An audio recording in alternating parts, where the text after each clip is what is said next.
Close your eyes and try desperately not to picture a bright red sports car racing down an empty highway. Notice how impossible this becomes. The harder you fight the image, the more vivid it grows. This mental struggle reveals something profound about human nature and the very essence of our discontent. We live in a culture obsessed with optimization. Self-help books promise 7 steps to happiness. Motivational speakers preach the power of positive thinking. Social media feeds us endless success stories. Yet despite all this effort, anxiety and depression rates soar. Could our relentless pursuit of fulfillment actually be preventing us from finding it? This is the heart of what philosopher Alan Watts called the backwards law, the counterintuitive principle that the more desperately we chase something, the more it eludes us. The harder we grasp for happiness, the more miserable we become. The more frantically we seek peace, the more agitated we feel. Consider the insomniac lying awake at 3 in the morning, demanding that sleep come immediately. Every desperate attempt to force unconsciousness pushes rest further away. Only when exhaustion finally overwhelms the effort does sleep arrive naturally. The same paradox governs our emotional lives. Think about those moments when you felt most content. Were you striving for happiness in those instances? Probably not. You were likely absorbed in an activity, present with a loved one, or simply enjoying a quiet moment. Contentment arrived not because you chased it, but because you forgot to chase anything at all. Mark Manson, author of The Subtle Art of Not Giving a F***ck, puts it brilliantly. Pursuing something only reinforces the fact that you lack it in the first place. The more you desperately want to be rich, the more poor and unworthy you feel, regardless of how much money you actually make. This creates a cruel psychological trap.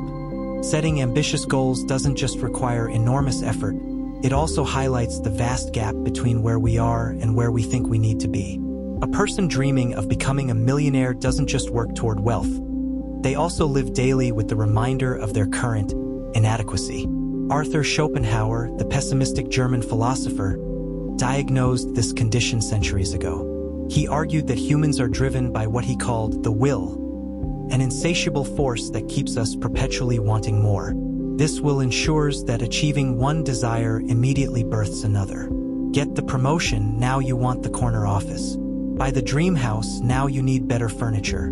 Find love, now you worry about losing it.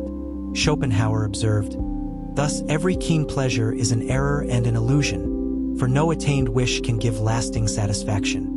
The will that drives us toward our goals is the same force that prevents those goals from satisfying us once reached. But here's where the story gets interesting. Schopenhauer also discovered the antidote, the negation of will. When we stop demanding that life be different, when we cease our constant mental negotiations with reality, something remarkable happens. We find what we were searching for all along. Ancient wisdom traditions understood this paradox intuitively. Zen Buddhism speaks of letting go of letting go. Taoism teaches Wu Wei, effortless action that flows with natural rhythms rather than against them. Christianity talks about surrender and grace. All point toward the same truth. Liberation comes not through acquisition but through release.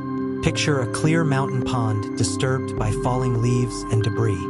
If you desperately want to see the bottom, frantically stirring the water with your hands will only create more turbulence. The cloudiness clears naturally when you stop interfering and simply wait. Your thoughts and emotions follow the same pattern. This doesn't mean becoming passive or abandoning all ambition. The backwards law isn't about giving up on life.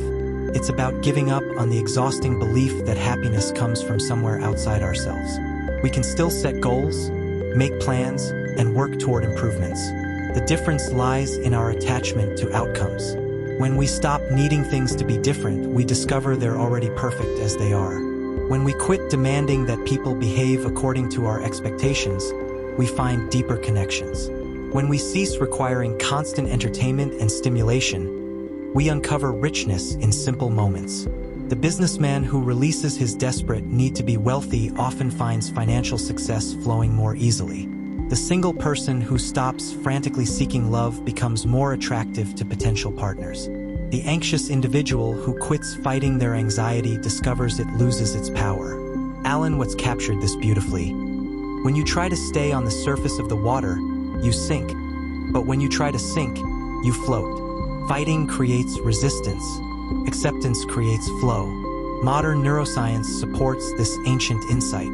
Studies show that people who practice acceptance-based approaches to difficult emotions experience less distress than those who try to suppress or eliminate negative feelings. Fighting our internal experiences creates additional layers of suffering. The backwards law reveals why so many of our cultural messages about success and happiness feel hollow. We're told that if we just try harder, want more intensely, and refuse to accept current circumstances, we'll eventually break through to satisfaction. But this approach is like trying to lift yourself by pulling on your own shoelaces. True contentment isn't a destination we reach through effort. It's our natural state when we stop running away from the present moment. It's what remains when we cease our endless negotiations with reality and simply show up for what is. This might sound passive or resigned, but it's actually the most radical act possible in our achievement-obsessed culture.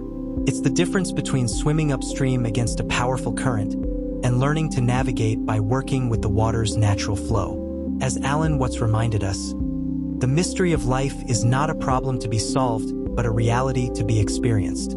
Stop trying to solve yourself and discover you were never broken. Stop chasing happiness and find it was there all along, patiently waiting for you to quit looking elsewhere.